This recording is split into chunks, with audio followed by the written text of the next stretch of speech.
নমস্কার, welcome back to my channel Banga kitchen delight. আশা করি সবাই ভালো আছেন।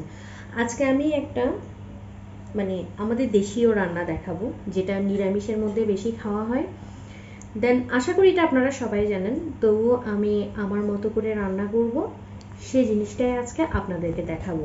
আমি রান্না করব ডালের বড়া দিয়ে, কয়েক রকমের সবজি দিয়ে, বাদাম বাটা দিয়ে একটা তরকারি। এখানে আছে আমার পর্যাপ্ত পরিমাণে, আমার যতটুকু প্রয়োজন ঠিক আমি ততটুকুই ডাল বাটা, প্রয়োজন মতো আদা আর বাদাম বাটা নিলাম।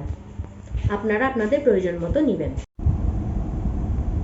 আমি আমার ডাল বাটাগুলো দিয়ে প্রয়োজন মতো বড়া বানিয়ে রাখলাম, এবং আমি ওই তরকারিতে যে পরিমাণ সবজি আমার লাগবে ঠিক ওই পরিমাণ সবজি ভেজে নিলাম।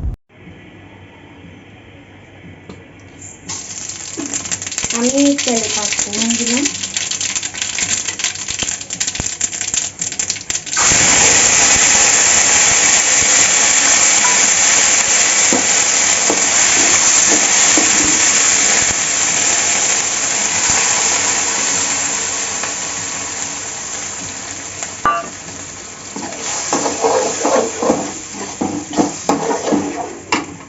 আমি তেলে 5 ফোড়ন দিলাম, তারপরে আদা বাটা দিলাম, এরপর বাদাম বাটা যোগ করলাম। এগুলোকে খুব ভালো করে ভেজে নিব, সাথে 2টা তেজপত্রও দিলাম। এরপর আমার প্রয়োজন মতো মরিচের গুঁড়ো,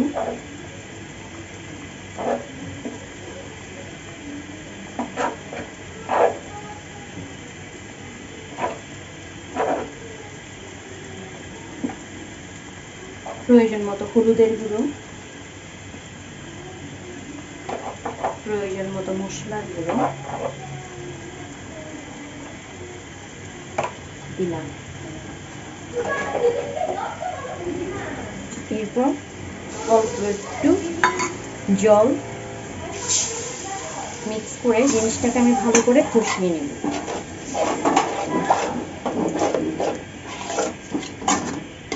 আপনারা আমার এই কড়াইয়ের অবাঞ্ছিত দাগগুলো স্কিপ করবেন।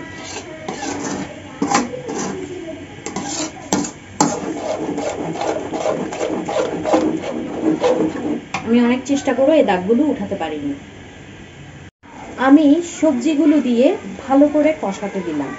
দেন এটা যখন ভালো করে কষে যাবে, তেলগুলো যখন ছেড়ে উঠবে, এরপর আমি এটার মধ্যে আমার প্রয়োজন মতো পানি যোগ করব।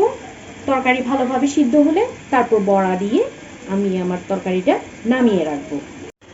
এখন আমার তরকারি প্রায় হয়ে গেল, এখন আমি বড়াগুলো দিয়ে দিলাম।